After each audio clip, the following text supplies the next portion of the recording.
Hello stamping friends, this is Sharon Armstrong. I wanted to share with you a few tips about the Flower Patch stamp set, the photopolymer stamp set from Stampin' Up. I made this cute card. How fun is that? Stands up, how cute. I'm sure you've seen these on the internet. You use a punch to make the little legs, just so cute, like a little armoire. Okay, so when I stamped this, I had used the real red ink, and using the Flower Patch stamp set. When you get these, they're photopolymer, which means they are see-through, pretty much see-through, and they come on these little sheets like this, and you just pull them apart. They have matching framelits, okay, so those just kind of come off like that, and you'll notice it gets a little stained.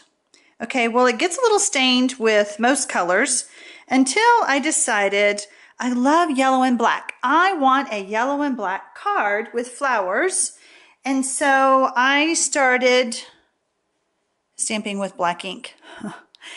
Before I learned that with the matching framelits, and these are the Fare Framelits, I have to say that slowly, the framelits match up to the stamps, okay? And I had learned to mark my stamp with a Sharpie, okay? And I realized that after I was using the black ink so much, I had marked my stamp, my framelit, and I had marked my stamp. Well, guess what? You can't see it anymore, okay? So I want to teach you a trick that I just figured out. If you take the framelit, turn it upside down so that the sharp ends are facing you, you can then take this to your stamp, line it up. I don't know if you can see it very well on the video, but if you line it up, I then took my clear block and I put just a piece of sticky strip. That was the stickiest thing I had on hand, and you could use anything. You could use a dot, you could use some tape, but something that would stay there. So that's telling me this is the bottom of my stamp. I want my red Sharpie mark to be at the bottom with my red. So I'm going to lay my stamp on there like that.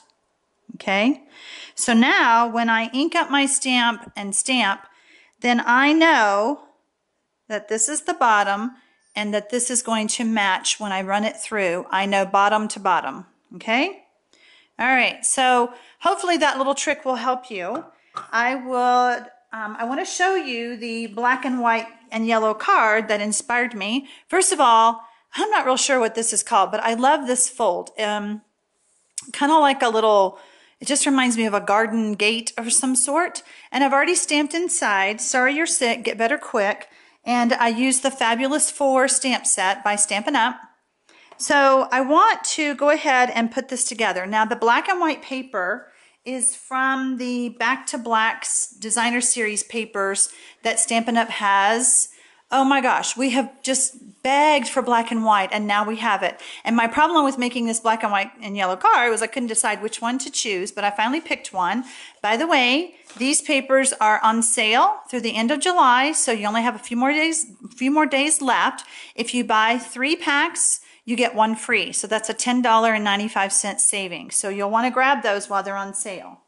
All right, I have figured out that in using my stamps that have matching framelits, I like to just go ahead, stamp a bunch of images, then cut them out.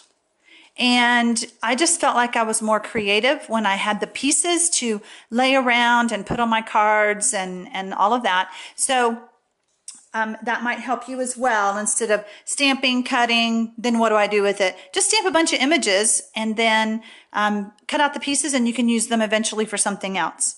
All right, so let's put this card together. I'm going to be using some snail, and I only need a little bit. Okay, and I could have done that side. That's a cute side too. But I'm going with this side, and I have cut this. My cardstock is 5.5, so I've cut this at 5 1/4 by 2 inches. And I will put the instructions to this card on my blog, And I will, if you'll look at the bottom of the video, you'll see what the name of my blog is, but it's txstampinsharon.blogspot.com. Okay, so I have cut out 2 of this size flowers in the yellow, and I want to stick one on the inside, and I'm just going to use some snail. I'm going to stick that right there. How cute! The inside's all decorated, but look, it's peeking out over the gatefold. All right, then the next thing I want to do is I just want to put snail on the bottom half of the card. Otherwise, my card will stick together and I can't open it. So, all right, so I'm going to go ahead and put some here at the bottom and kind of set it right there. Then I have already taken, like I said, I cut out the pieces. I did cut out the yellow centers and I put them on with our dimensionals. So if you do not have dimensionals in your craft room, shame on you. I use these all the time. They just give life and pop to your cards or your scrapbooking projects. You need dimensionals. All right, so I want to decide, yep, I think I like that. I'm going to go ahead and put some snail on. Again, making sure that I can't feel any sticky. Okay, this one doesn't matter. I can put snail all over it because it's not peeking out over the gate. All right. Oh my gosh, I love it. Don't you? Look how cute that is. Sorry you're sick. Get better quick. Okay. Happy stamping, everybody. And I hope that my tips and tips helped you today.